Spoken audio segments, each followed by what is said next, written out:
ख्वाजा गरीब नवाज और जादूगर जयपाल की कहानी। सच, करामात और रूहानी ताकत की अमर कहानी। भारत की धरती पर जब सूफी संत आए तो वे सिर्फ मजहब का पैगाम लेकर नहीं आए थे, बल्कि वे मोहब्बत, इंसानियत और रूहानियत का उजाला लेकर आए थे। उन्हीं में सबसे बड़े नाम हैं हजरत ख्वाजा मोइनुद्दीन चिश्ती अजमेरी के, जिन्हें सारी दुनिया ख्वाजा गरीब नवाज के नाम से जानती है। उनकी जिंदगी का हर वाकया मोहब्बत, करामात और सब्र से भरा हुआ है।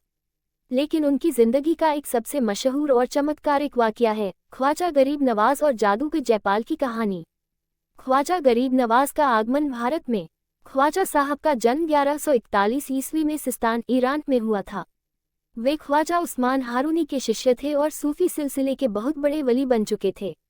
11वीं सदी के आखिरी दौर में जब उन्होंने भारत आने का इरादा किया, तब हिंदुस्तान में चारों तरफ अंधविश्वास, जादू टोना, जात पात और धार्मिक भेदभाव का बोलबाला था। ख्वाजा साहब ने अपने 40 खादिमों के साथ अजमेर शरीफ को अपना ठिकाना बनाया। उस समय अजमेर पर राजा पृथ्वीराज चौहान का शासन था और वहां का सबसे बड़ा जादूगर था जयपाल, जो हिंदू धर्म का एक प्रसिद्ध तांत्रिक था। जयपाल जादूगर तांत्रिकों का मुखिया। जयपाल न सिर्फ एक जादूगर था, बल्कि तंत्र, मंत्र और काले जादू में इतना पारंगत था कि लोग उसे अग्निदेव का पुत्र मानते थे।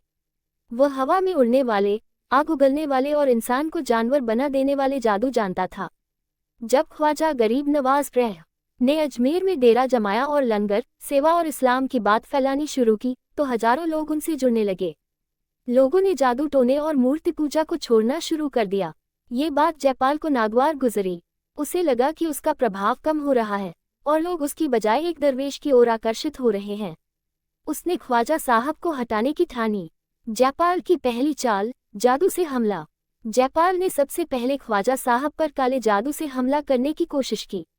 उसने एक रात को विशेष अनुष्ठान किया और एक तांत्रिक मूर्ति बनाई। उस मूर्ति में ख्वाजा साहब का नाम लेकर मंत्र पढ़ा और सुई चुभाई ताकि ख्वाजा बीमार हो जाएं। मगर अगले दिन ख्वाजा साहब मस्जिद में नमाज पढ़ा रहे थे, मुस्कुराते हुए। जयपाल हैरान हुआ। दूसरी चाल, नागों का हमला। फिर उसने नाग मंत्र से सांपों की फौज भेजी। उन सांपों को आदेश था कि ख्वाजा के डेरे में घुस जाएं और सबको डस लें। लेकिन जैसे ही वे सांप ख्वाजा साहब के डेरे में पहुंचे, उनका जहर पानी हो गया। ख्वाजा साहब ने सिर्फ बिस्मिल्लाह पढ़ा और सांप अपने आप शांत हो गए। कुछ तो मर गए, कुछ भाग गए। तीसरी चाल, अग्नि प्रहार। अब जयपाल ने तीसरी और सबसे भयंकर चाल चली। उसने एक यज्ञ किया और ऐसा मंत्र पढ़ा जिससे आग की लपटें ख्वाजा साहब के डेरे तक पहुंचे और सब कुछ भस्म कर दे। सचमुच, अचानक आग की लपटें आसमान से उतरने लगीं। लोग डर गए। ख्वाजा साहब मुस्कुराए और बोले, या अल्लाह, अपने महबूब के नाम पर इस आग को पानी बना दे। और देखते ही देखते आग पानी में बदल गई। जमीन पर हरियाली उगाई। जयपाल की सारी तांत्रिक शक्ति बेकार हो गई। जयपाल का अंतिम वार, भूतों की फौज। जयपाल अब डर गया था, लेकिन अहंकार अभी भी बाकी था। उसने अपनी अंतिम चाल खेली। भूत, पिशाच और जिन्नातों की एक फौज बुला ली। इन सबको आदेश था कि ख्वाजा साहब को घेर लें और उठाकर जंगल में फेंक दें। लेकिन जैसे ही वह फौज ख्वाजा गरीब नवाज के पास पहुंची, उन्होंने अल्लाह का नाम लिया और सूरह फातिहा पढ़ी। वो तमाम जिन और भूत सजदे में गिर गए और अशहदु अल्लाह पढ़ने लगे। जयपाल की हार और तौबा। जयपाल अब पूरी तरह टूट चुका था। वह समझ गया कि ख्वाजा गरीब नवाज केवल कोई आम इंसान नहीं, बल्कि अल्लाह के वली हैं।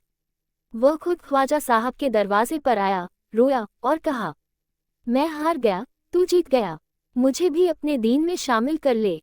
ख्वाजा गरीब नवाज ने उसे गले से लगा लिया और कलमा पढ़वाया। जयपाल अब अब्दुल्ला बन चुका था और फिर सारी जिंदगी ख्वाजा साहब की सेवा में लगा रहा। इस करामात का असर। इस घटना के बाद अजमेर में ख्वाजा गरीब नवाज की शान और बढ़ गई। हजारों लोग, राजा से लेकर रंग तक, उनके दर पर हाजिरी देने लगे। इस वाकये ने यह साबित कर दिया कि जादू और तंत्र की ताकत सीमित है। रूहानी ताकत, सब्र और दुआ उससे कहीं ज्यादा बलवान होती है। वली की निगाह से गुनहगार भी वली बन सकता है। ख्वाजा गरीब नवाज का संदेश ग्रेटर दैन, नेकी कर, किसी की जात, धर्म या रंग मत देख।